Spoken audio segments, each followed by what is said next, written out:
The United States and its allies have accused China's Ministry of State Security of directing cyber attacks against government and private sector entities through a group of hackers known as Advanced Persistent Threat 40.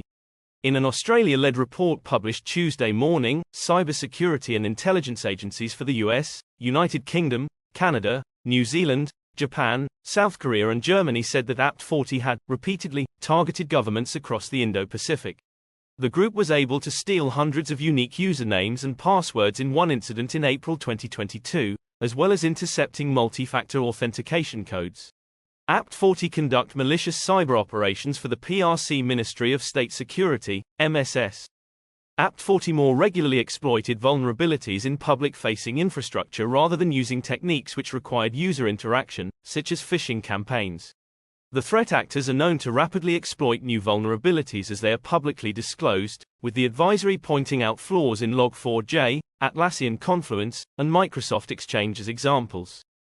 After breaching a server or networking device, the Chinese hackers deploy web shells for persistence using secure socket funneling and then use valid credentials captured via Kerberoasting along with RDP for lateral movement through a network.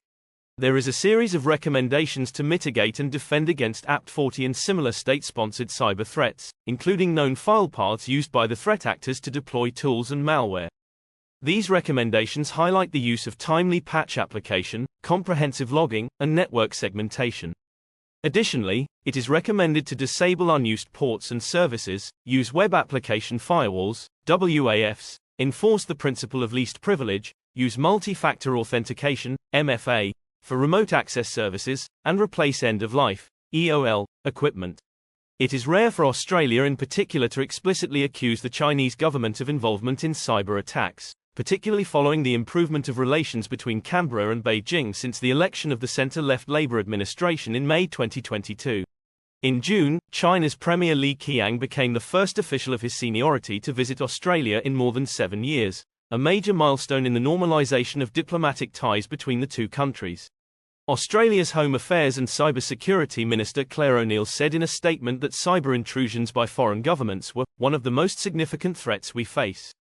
Every day our intelligence agencies work tirelessly to identify and disrupt these actors. Thanks for watching. Remember to like and subscribe for more cyber news and wisdom.